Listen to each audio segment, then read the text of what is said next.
오늘 주시는 말씀을 우리 다 함께 찾아서 한 목소리를 읽겠습니다. 요한복음 12장 25절 한 절입니다. 신약 168페이지 요한복음 12장 25절.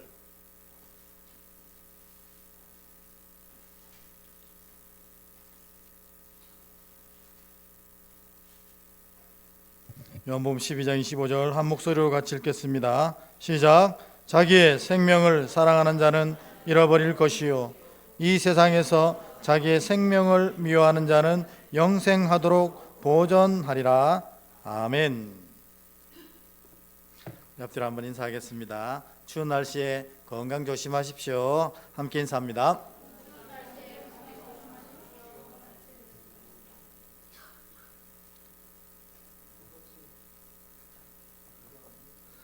계속해서 우리 사도신경 함께 주일 그리고 이날 또 함께 나누고 있습니다.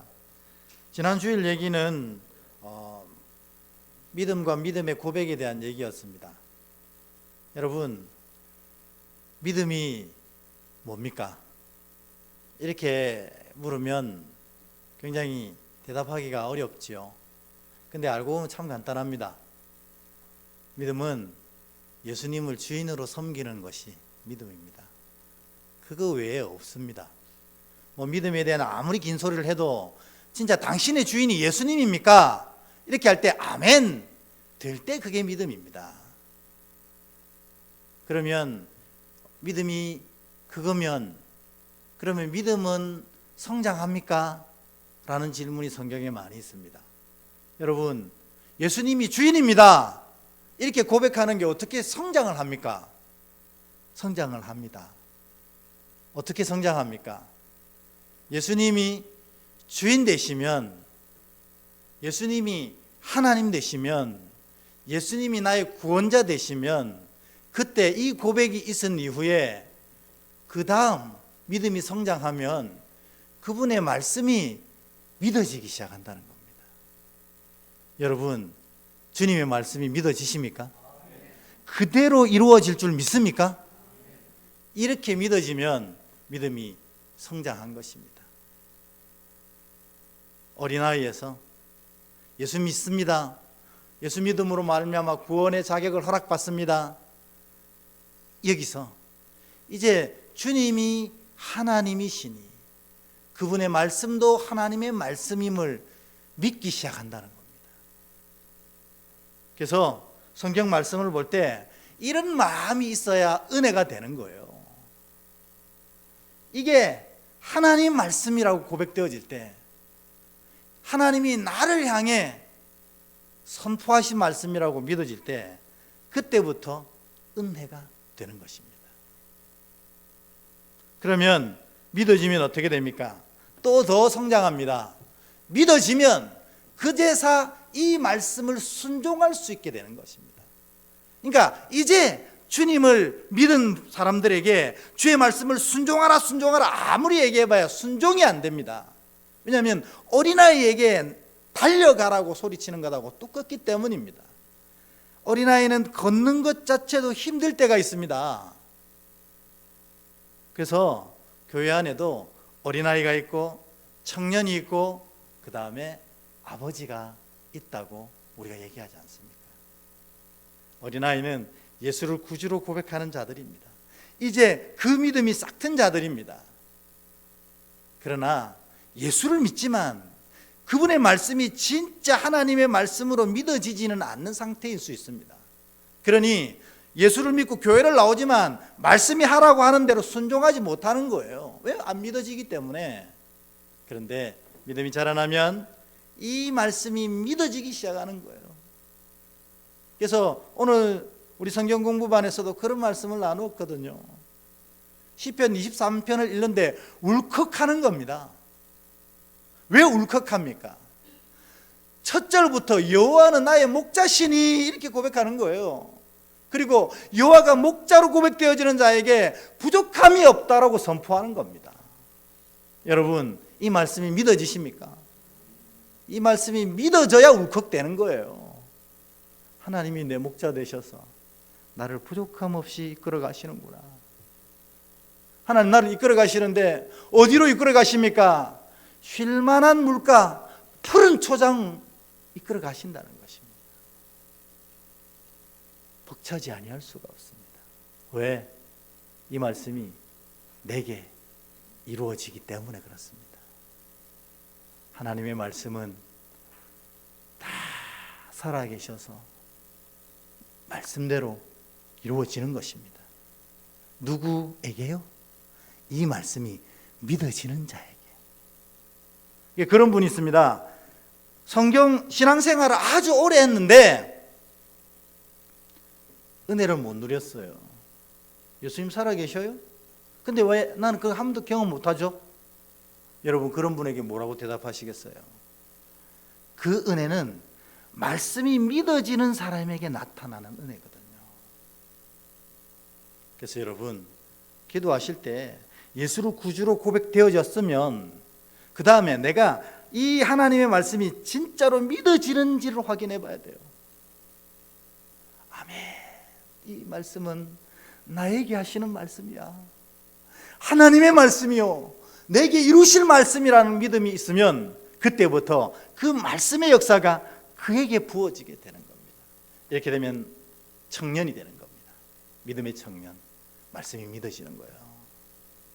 그리고 마지막에 어떻게 해요? 말씀이 믿어지니 말씀대로 순종하게 되는 겁니다. 여기에 놀라운 말씀의 역사들이 펼쳐지기 시작하는 겁니다. 믿음의 아버지들입니다. 여러분, 내가 어느 자리에 와 있는지를 여러분이 점검해 보셔야 합니다. 그리고 어느 자리에 있든지 그 다음 단계로 나아갈 수 있도록 기도하셔야 되는 거예요. 왜냐하면 말씀은 살아 운동력이 있어서 그 선포하신 말씀대로 우리 삶에 이루어지기 때문에 그렇습니다.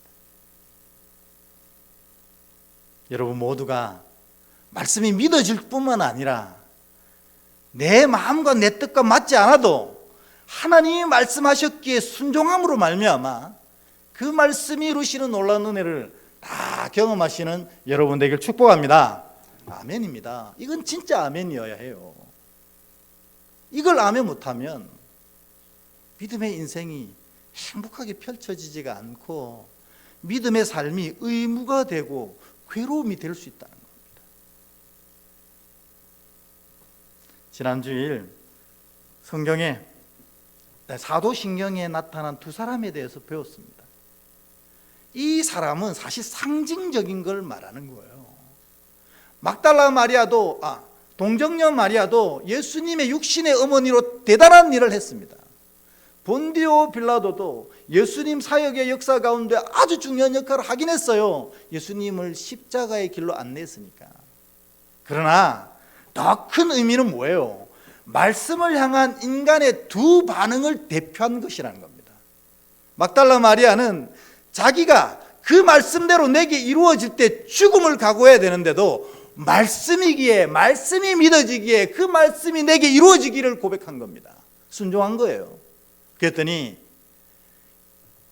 예수님의 육신의 어머니가 되셨고 뿐만 아니라 오늘날까지 마리아의 이름을 우리가 부르는 그런 복된 여인이 된 겁니다. 지금 여기서 우리가 마리아의 이름을 부르면서 하나님께 순종한 여인으로 칭송하는데 천국에서 지금 마리아는 얼마나 기쁨과 복락을 누리고 있겠어요. 그것을 상징하는 게 마리아입니다. 그러나 예수님을 그리스도로 깨달은 본디오 빌라도가 자신의 그 총독자리 때문에 말씀에 불순종하고 예수님을 십자가에 내어놓을 때에 그의 이름이 불순종하는 대표적인 인물로 나와 영원한 저주의 이름이 된 것입니다. 여러분 모두가 예수를 구주로 고백하시고 그 말씀이 믿어지실 뿐만 아니라 오늘 마리아처럼 이 말씀을 순종함으로 말미암아 하나님께서 주시는 크고도 놀라운 은혜를 누리시는 여러분 되길 주의 이름으로 축복합니다. 아멘입니다. 이건 진짜 아멘 할 수 있어야 돼요. 오늘 이야기입니다. 오늘 사도신경 이 두 절을 함께 나누며 고백하려고 합니다. 먼저 한번 읽어보겠습니다. 시작. 본디오 빌라도에게 고난을 받아 십자가에 못 박혀 죽으시고 장사된 지 사흘 만에 죽은 자 가운데서 다시 살아나셨으며 아멘. 여러분, 오늘 이 두 구절에서 도대체 사도신경에서 우리 신앙의 고백의 엑기스인데, 이 신앙 고백의 엑기스인 이 사도신경에서 이 두 구절이 무엇을 고백하는 것일까요? 여러분, 설교의 제목대로 예수 그리스도의 십자가 고난과 부활을 고백하는 것입니다. 이것은 구원론적으로도 굉장히 중요합니다. 구원론적으로 중요하다는 것은 뭐냐면, 우리의 구원이 우리의 힘으로 된 것이 아니라 예수 그리스도의 사역으로 되었다는 고백입니다. 그렇기 때문에 우리의 구원은 우리의 어리석음으로 방해받지 않는다는 겁니다. 우리의 어리석음 때문에 이 구원이 취소되지 않는다는 거예요. 왜? 예수께서 하신 일이기 때문에. 예수께서 취소하지 않으시면 이 구원은 결단코 변하지 않습니다. 구원사적으로, 구원론적으로 십자가의 고난은 굉장히 중요한 것입니다. 주님이 다 하신 것입니다. 그래서 우리는 누구든지 주의 이름을 부르기만 하면 구원의 자격을 허락받게 된 것입니다. 왜? 구원이 완성될 때 우리가 한 게 없기 때문에 구원을 허락받을 때 우리가 할 게 없는 거예요. 그저 주를 고백하면 됩니다.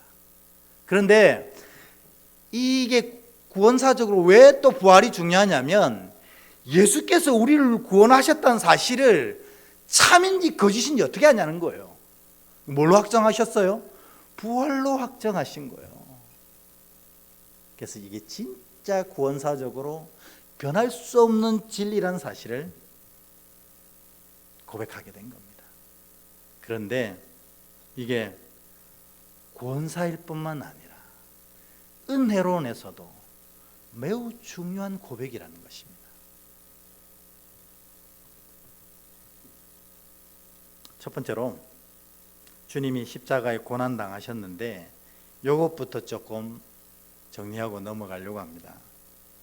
여러분, 주님이 왜 고난 당하셨을까요? 본디오 빌라도가 예수님이 그리스도인 걸 알면서도 십자가에 내어 주긴 했어요. 그래서 그의 이름이 저주받은 이름으로 영원토록 고백되어지게 되었어요.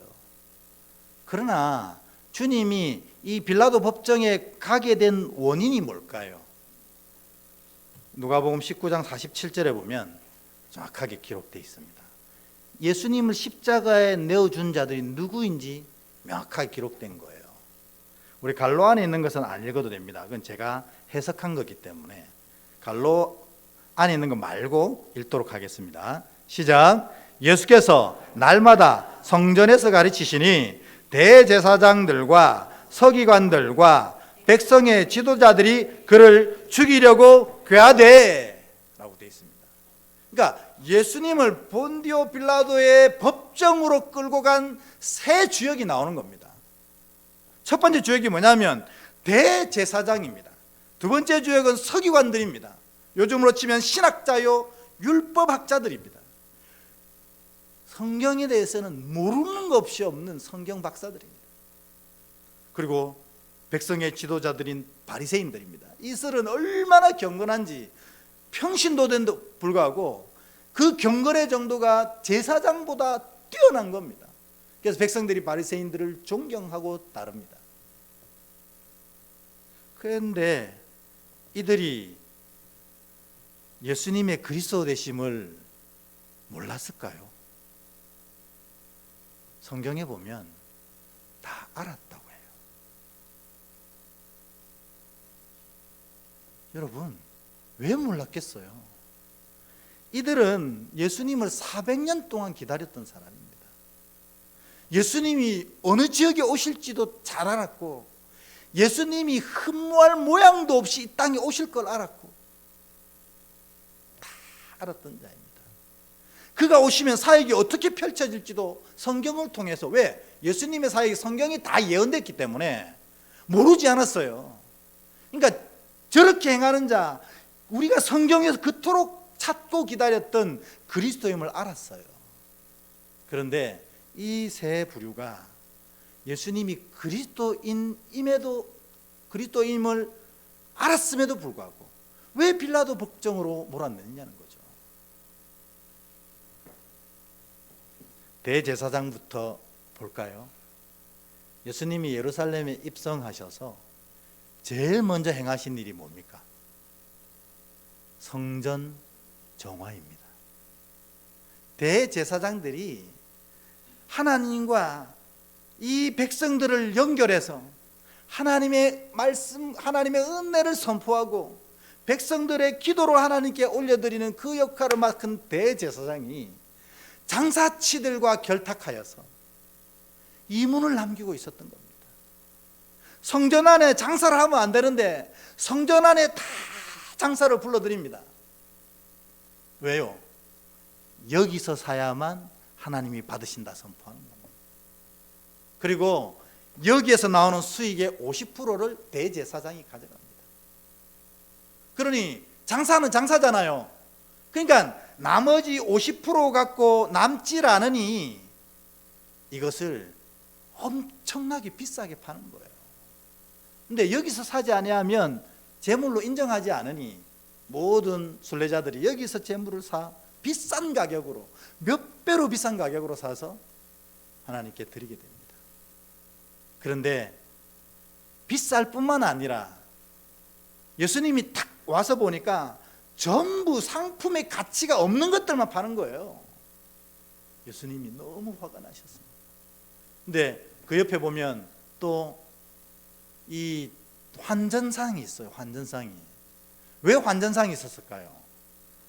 예루살렘에 이렇게 예배 드리러 오는 사람들은 다 디아스포라들이거든요. 흩어진 유대인이란 말이에요. 그러니 우리로 치면 미국에 사는 사람도 있고 캐나다 사는 사람도 있고 뉴질랜드 사는 사람도 있는데 서울에 있는 하나님의 전에 예배하기 위해서 다 온 거예요. 그러니 다 달러나 엔화나 자기 나라 돈을 가지고 온 거예요. 그러면 여기 와서 이 유대의 물건을 따려면 한국 돈으로 환전해야 되잖아요. 유대 돈으로 환전해야 되잖아요. 그럼 바깥에서 환전하면 됩니다. 똑같이. 그런데 성전에 내는 물건은 반드시 여기서만 환전하게 돼 있어요. 그러니 바깥에서는 환전 비율이 만일에 1대1이면 여기에서는 5대1, 10대1로 환전 비율을 만드는 겁니다. 그걸 누가 주도했다고요? 대제사장들이 주도했어요. 그런데 예수님이 딱 오셔서 이 성전을 엎으시는 겁니다. 그래서 이 대제사장의 비리를 폭로하시고 그리고 그들의 모든 권위를 바닥에 내팽개치신 거예요. 그러니 대제사장들이 앙심이 생긴 겁니다. 그래서 예수를 십자가에 파는 겁니다. 율법학자들은 왜 그랬을까요? 예수님이 오셔서 여러분 복음서를 보시면 하나님의 말씀을 완전히 새롭게 해석하세요. 너희가 해석한 그건 하나님 뜻이 아니야 라고 얘기하시는 거예요. 그러니까 서기관들의 모든 권위도 바닥에 떨어집니다. 그러면 바리새인들은 평신도인데 왜 그래? 모든 백성들이 전부 바리새인들은 대단하고 경건한 자고 하나님의 백성이라고 그렇게 칭송했는데 지금 모든 인기가 예수께로 다 쏠리는 거예요. 바리새인들도 예수가 미워 죽게 되었습니다. 결국 이들이 주님을 십자가에 내어놓은 이유는 욕심 때문입니다. 그들이 가지고 있던 성전에서의 기득권, 율법 해석을 하면서 받았던 많은 기득권, 그리고 이 교인들로부터 칭찬 듣고 추앙받는 그 사랑을 놓치기 싫었던 겁니다. 그래서 예수를 알면서도, 그리스도인 줄 알면서도 십자가에 내어주는 어처구니 없는 일을 행한 것입니다. 여러분, 우리는 지금 이들이 어처구니 없는 일을 행했다 이렇게 얘기하고 있습니다.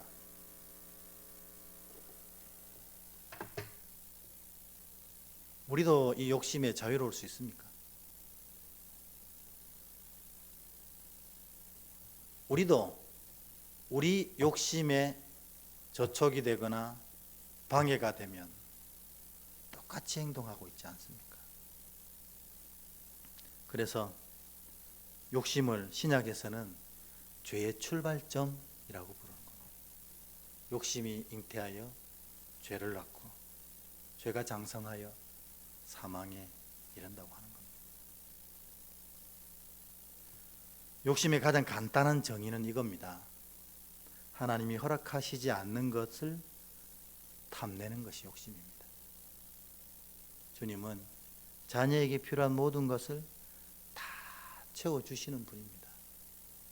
그런데 채워주시지 않는 것 같은 느낌이 들 때 우리 안에 욕심이 생기는 겁니다. 더 가지고 싶습니다. 더 가지기 위해서 하나님 명령쯤은 쉽게 어겨버리는 것입니다. 이게 예수님이 고난당하신 아주 실제적인 이유입니다. 구원사적인 은혜론적인 거 말고 실제적인 이유는 또 요것 때문이었습니다. 근데 오늘 이 은혜론적으로 오늘 이 얘기를 좀 드리고 싶어요. 은혜론적으로.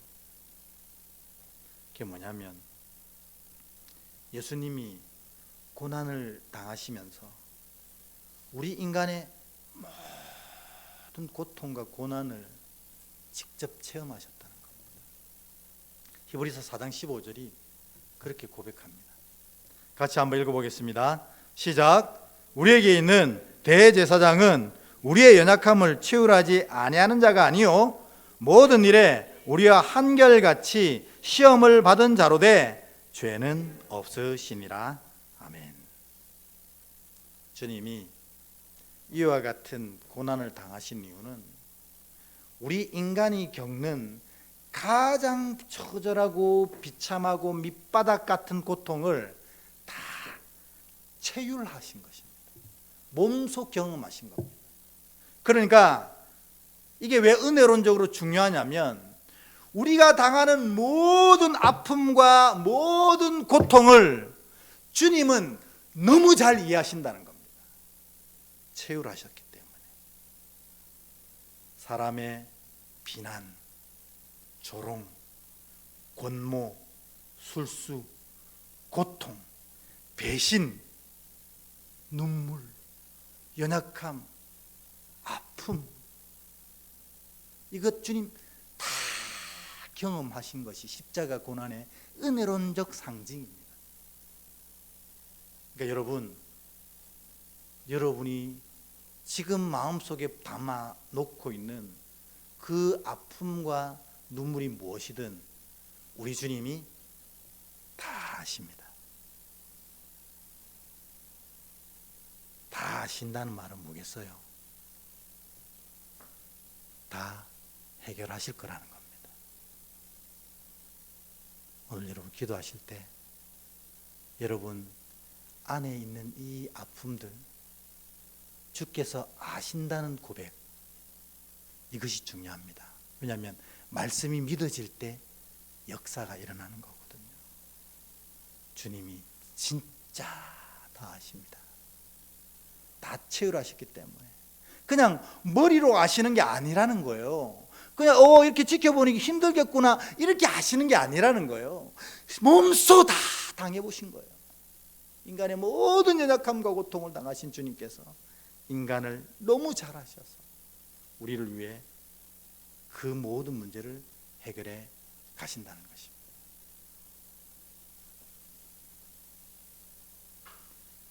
저만 은혜롭습니까?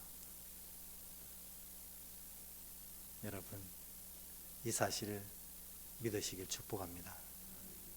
믿으면 주님의 위로가 임하는 겁니다. 그때부터 세상 사람들에게 아니 내 가장 사랑하는 사람에게도 할 수 없는 얘기가 있잖아요. 있습니다. 그러나 주님은 그거 다 아십니다. 내가 말하지 않아도 주여 하고 부르기만 해도 주님 그거 아셔서 이해하시고 회복시키시는 것입니다. 그런 은혜가 여러분에게 있길 축복합니다. 두 번째로는 죽음 아래 있던 우리를 해방하신 사건입니다. 주님이 꼭 이런 방법으로 우리를 구원하셔야만 했습니까? 주님은 하나님이시잖아요. 그래서 그냥 이 모든 사람들 중에 구원받을 만한 자는 구원받을지어다, 이래 해결하면 끝나잖아요, 간단하게. 근데 주님은 왜 이렇게 복잡한 방법으로 십자가에 달리시고 돌아가셨다가 또 이와 같이 부활하셨습니까? 구속사적으로는, 구원사적으로는 하나님 되심을 확증하기 위해 하신 사건이지만 은혜론적으로 보면 뭐예요? 죽을 수밖에 없는 우리도 주님과 함께 부활하는 자로 세워놓으시기 위해서 주님이 이 일을 하신 겁니다. 그러니까 예수를 구주로 진짜로 고백하는 자는 다 부활하게 될 줄 믿습니다. 우리가 죽을 수밖에 없는 연약한 인생인데도 주께서 이 은혜로 말미암아 우리로 부활체로 영원한 생명체로 살아갈 수 있도록 이 일을 친히 감당하신 겁니다. 그래서 주님이 성경에는 잠자는 자의 첫 열매라고 하셨어요. 그 두 번째 열매는 누굽니까? 우리입니다. 영원한 생명을 누릴 수 있도록 하신 게 바로 주님이 이 죽음과 부활을 행하셨기 때문에 그렇습니다. 이를 고백하는 것을 우리가 흔히들 이 신앙에서는 부활신앙이라고 부릅니다. 부활신앙. 그래서 예전에 여러분께 한번 설명을 드린 적이 있는데, 우리 신앙은 크게 세 가지 신앙으로 구별되어져요. 그러니까 이 세 가지 신앙이 매우 조화롭게 있어야 정말 성숙한 신앙이 되거든요.